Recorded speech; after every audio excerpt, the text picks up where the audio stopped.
Hai anak-anakku yang kukasihi, mari ikutlah aku, dan kamu akan kujadikan bintang-bintang misioner.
Wartakan sukacita, kabarkan cinta dan juga harapannya. Jangan bimbang, jangan takut, Roh Tuhan terbit atasmu. Inilah saat bagimu, bangkitlah menjadi terang, kobarkanlah semangat misionermu, dengar Dia memanggil namamu. Kobarkanlah semangat misionermu, dengar Dia memanggil namamu.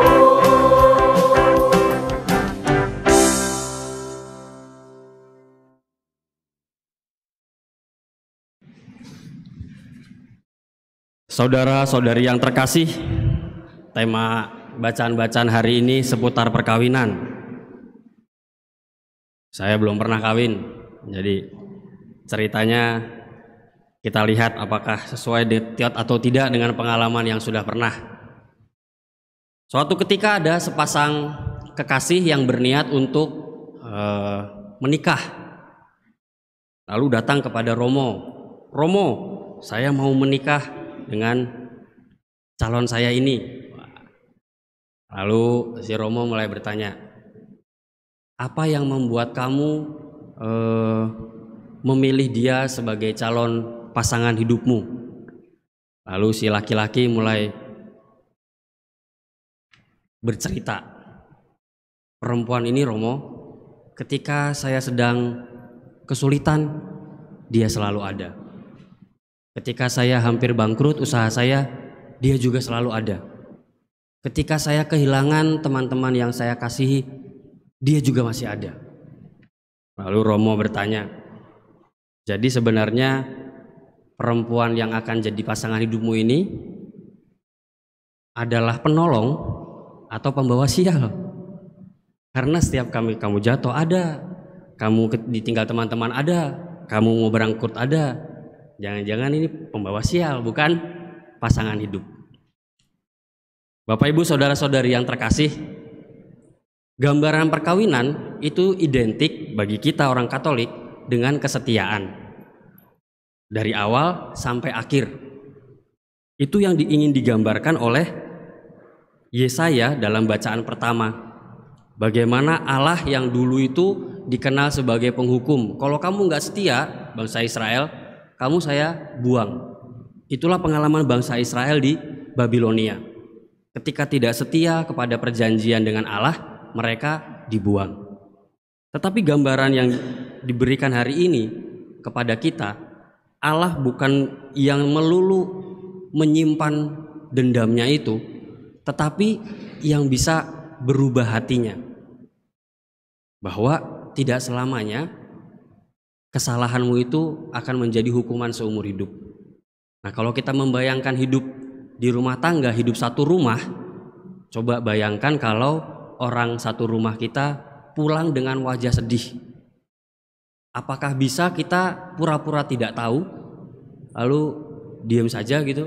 Atau kita justru malah asik sendiri? Kadang-kadang saya sama Romo Mikael saja, kadang-kadang loh ya. Kadang-kadang sama Romo Mikael, kalau Romo Mikael kelihatan pusing, saya tanya, Mahamo, ada yang bisa dibantu? Karena tidak nyaman ketika teman serumah kita merasa pusing kesulitan sendiri. Sama ketika saya mengeluh, Romo Mikael juga berusaha untuk menghibur setidak-tidaknya. Santai welah gitu. Itu adalah reaksi spontan yang terjadi kalau kita tinggal satu rumah.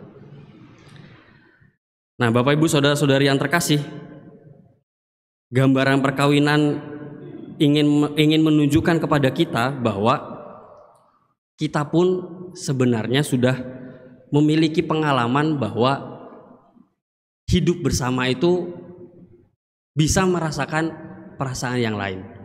Maka Allah di sini ingin menunjukkan kepada kita bahwa Ia merasakan segala kesulitan-kesulitan mempelai perempuannya, yaitu manusia, yaitu bangsa Israel. Dan itu digambarkan sangat jelas di dalam bacaan Injil, dalam sikap Yesus. Mari kita bayangkan kalau kita seumpama ada di perjamuan perkawinan di Kana, jadi peserta, jadi tamu. Lalu dikabarin, duh, kambing gulingnya habis, gak kebagian kambing guling, atau tumpengnya habis. Lalu tiba-tiba ada satu orang yang dengan hebatnya mengumpulkan piring-piring kotor, lalu berubah menjadi tumpeng.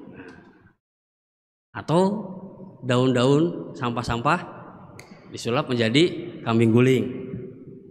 Apa reaksi spontan kita?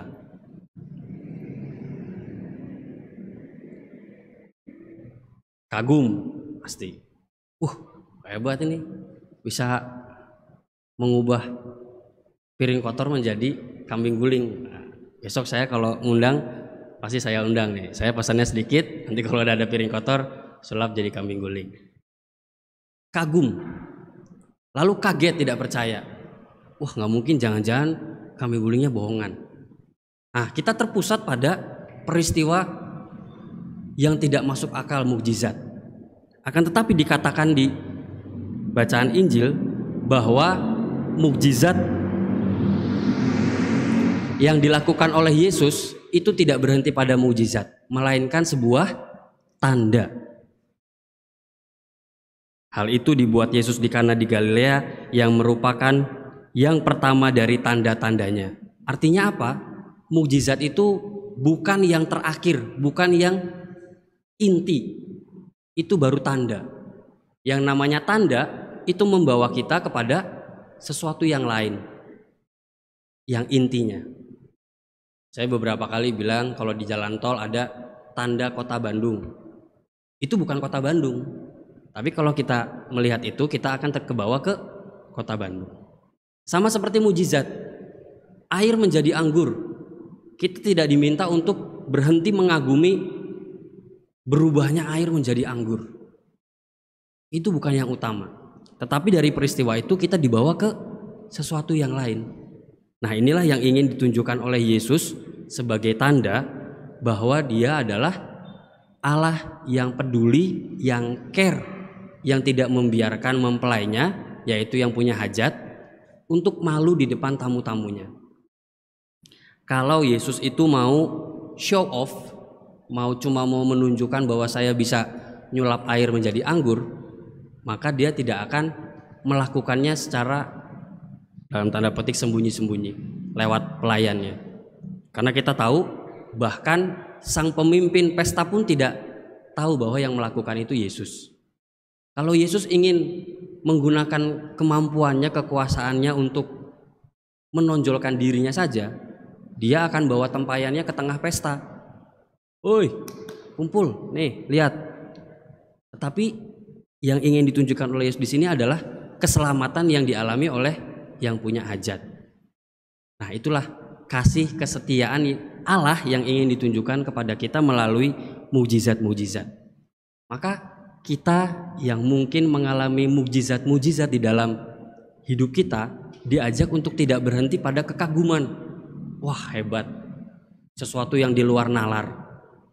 Kadang-kadang ada di antara kita yang setelah melihat mukjizat baru bisa percaya.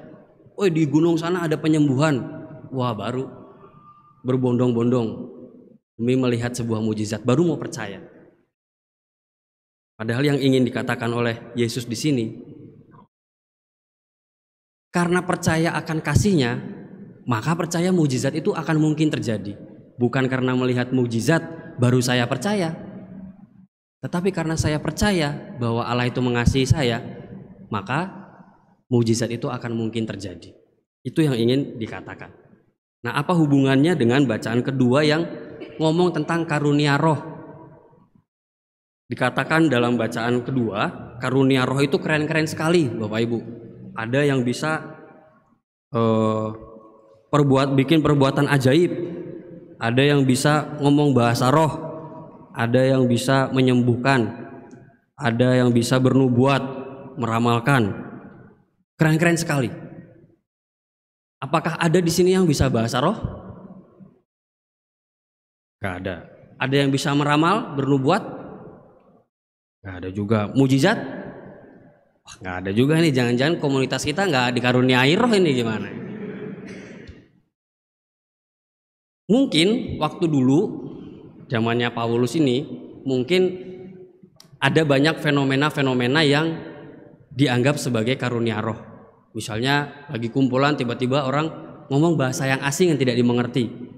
Lalu tiba-tiba ada orang yang tabib atau penyembuh yang bisa melakukan penyembuhan.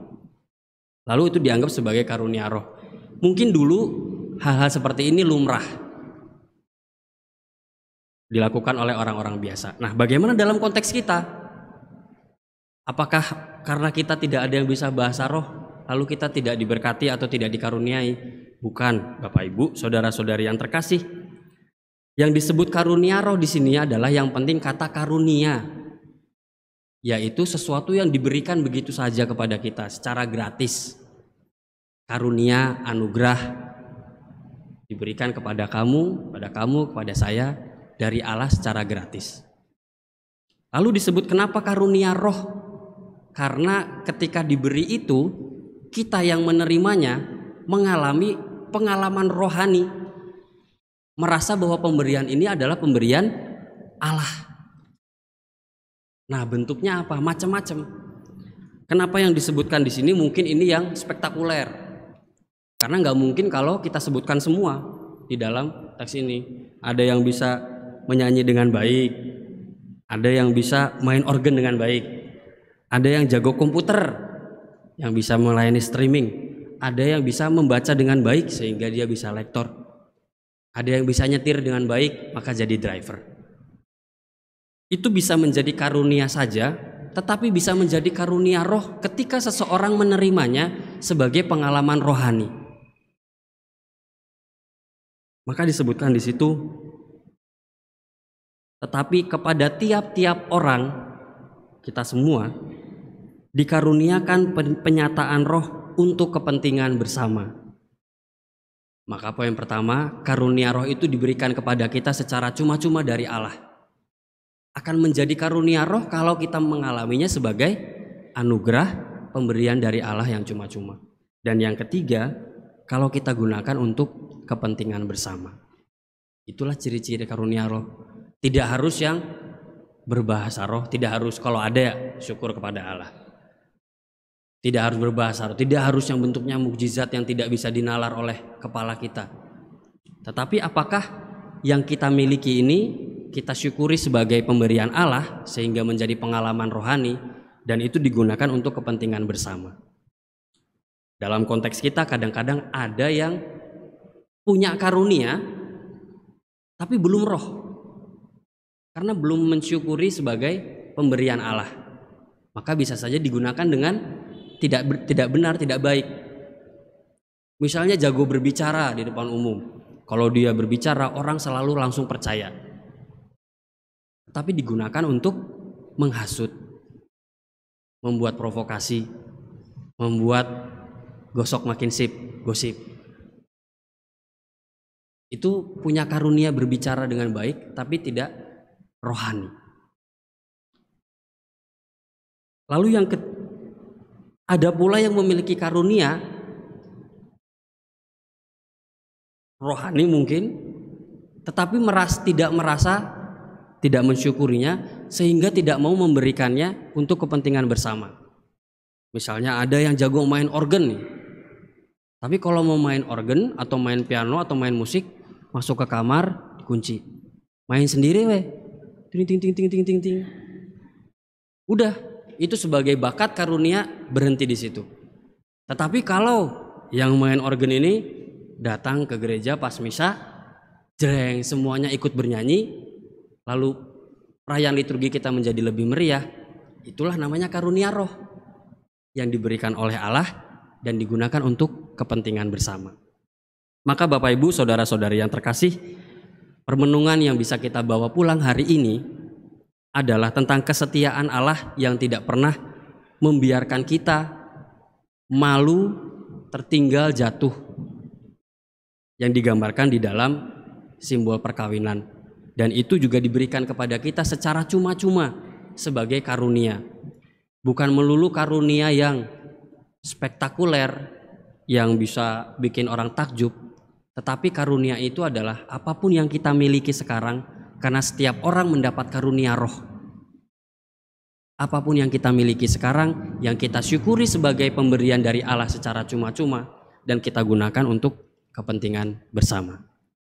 Semoga dengan kesadaran ini kita semakin dibantu untuk mengalami rasa syukur, rasa kasih Allah itu, dan kita juga dimampukan untuk membangun jemaat gereja kita, juga membangun masyarakat kita dengan apapun yang kita miliki, tanpa harus menunggu sesuatu yang spektakuler seperti mujizat. Terakhir, mujizat itu nyata, Bapak Ibu. Tapi kadangkala kita memikirkan bahwa mujizat itu sesuatu yang selalu tidak bisa kita nalar. Tetapi mujizat itu pertama-tama terjadi bukan di luar diri kita, tetapi justru di dalam. Yaitu ketika hati kita yang tertutup berubah menjadi hati yang terbuka untuk menerima sesuatu. Mau kejadian ini sehebat apapun, ketika hati kita tertutup, kita tidak akan bisa menerimanya. Tetapi ketika hati kita terbuka, kita akan menerimanya sebagai kehadiran Allah. Persis seperti Ekaristi. Kalau hati kita tertutup, siapa yang bisa menerima tubuh dan darah, roti dan anggur yang adalah tubuh dan darah? Maka hanya orang yang sudah mengalami mukjizat di dalam hati, yang hatinya dari tertutup menjadi terbuka, itu bisa menerima tubuh dan darah Kristus melalui roti dan anggur. Marilah kita mohon rahmat Roh Kudus, karunia roh untuk bisa menjadikan hati kita mukjizat, merubah hati kita yang tertutup menjadi terbuka. Marilah kita hening sejenak.